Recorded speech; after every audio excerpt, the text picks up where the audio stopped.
And welcome back to the show. I'm Michael Kuzilny. I hope you're having a lovely Wednesday night. And as I said before, if you're going through some tough times, put a big smile on your face and just remember that after the rain, there's always sunshine. Tough times never last. They always have a lifespan and things will get much better. And quite often you'll find that everything that happens in our lives happens for our very maximum benefit. That's right, not a good benefit, but for our very maximum benefit, and it will take you to a completely different place. Maybe a new relationship, maybe a new place to live, maybe a new partner. So just remember that your tough times aren't going to last forever. And tomorrow morning, remember, it's going to be a new day. Just wake up and smile a bit more, greet people. I find I looked around Melbourne today in the courts and everybody was closed and everybody was grumpy.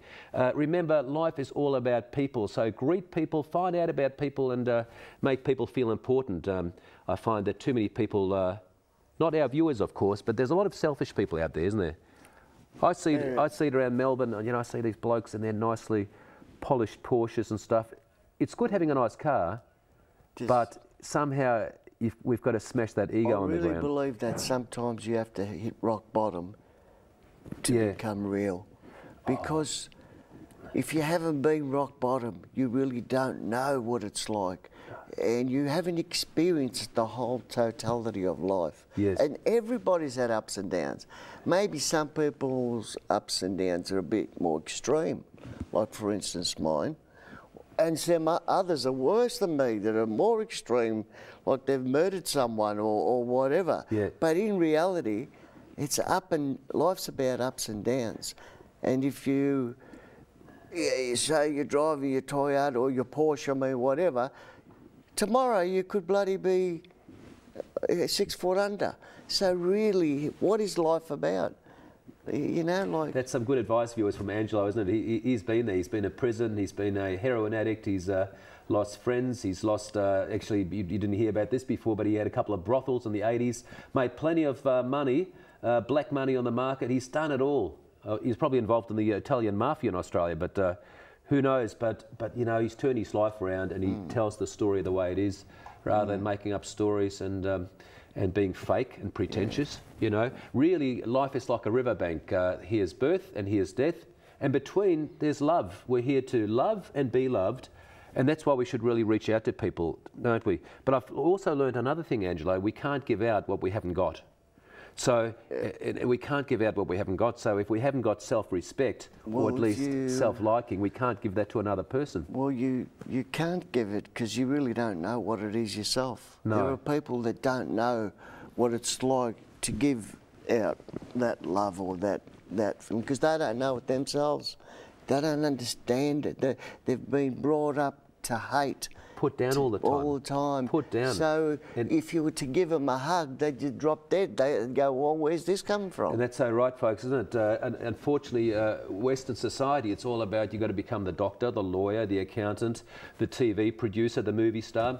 But what about the creative people? You know, parents have got a lot to answer for this. They want to send their kids, so we're up there with the Joneses and the top 5% of the HSC scores and, you know, living in a nice house in Brighton, all that sort of stuff. But really, let the kids do what they want to do. Let them flourish and enjoy their lives rather than trying to mould that poor child into something they don't want to be. I had a friend who became a doctor.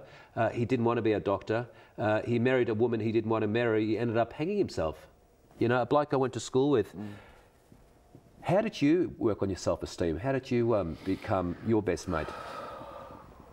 Well, you said the magic word.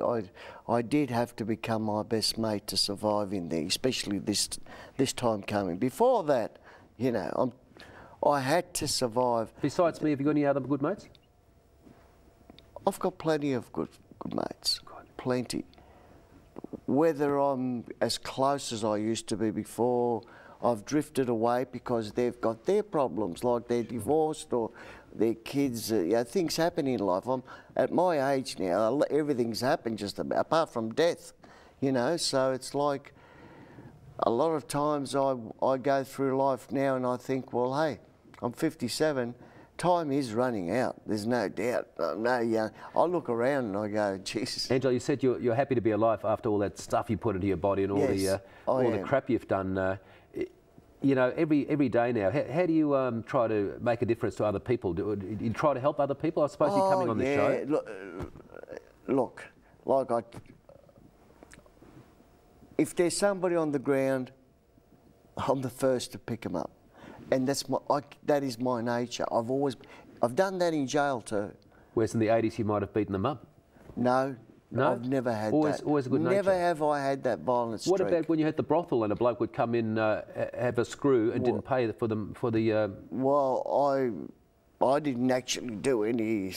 They came in and it happened, but I didn't actually bash him or do it. You didn't do it. I've never been I'm not violent. No. I mean, you'd have to push me in that corner and give me no other option. But didn't someone try to shoot you once? You said somebody went past with a gun. I got stabbed. Yeah. But I didn't do nothing. No.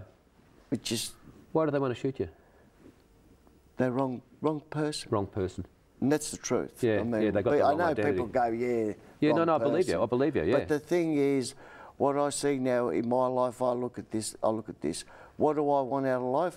I want to be happy. How do I seek happiness? Well, I bloody know that one of the ways to seek happiness, you have to be happy in yourself, because no one can give it to you. Nobody can give it to you. That's exactly right. What Angelo's saying, viewers, you really have to, it's a mindset, isn't it? I call the first hour of the day the hour of power. I tend to meditate for about 30 minutes. It clears up your mind, gets rid of stress, anxiety, you know, because our mind builds up so much negativity over the day. 60,000 thoughts. We're bombarded by thoughts. Unless you release all that, we're all going to start getting depressed. 1 in 4 people is depressed these days, you know. 1 in 5 people wants to commit suicide. So it's a very complex world we've built up. So do try to meditate. Do try to do some sort of yoga or something, because it really, and also try to feel good. I'll put it this way: all these people in here, what, 5 or 6? Yep. We're all in a boat. Yeah. We all want to survive, don't we? Yep. We're gonna maybe go over. We've got a long way to go, and we all got to start rowing. All right. Once one stops rowing and everyone thank you for rowing the boat once again, Angelo. Thank you very much, and thank you very much for watching once again. If you've got a problem to share, I would love to hear from you. Have a look on the screen. There's an email address. If you're going through some tough times, start smiling a bit more. Start reaching out to your fellow brothers and sisters, and God bless you. Love and best wishes. See you next Wednesday night. Good night.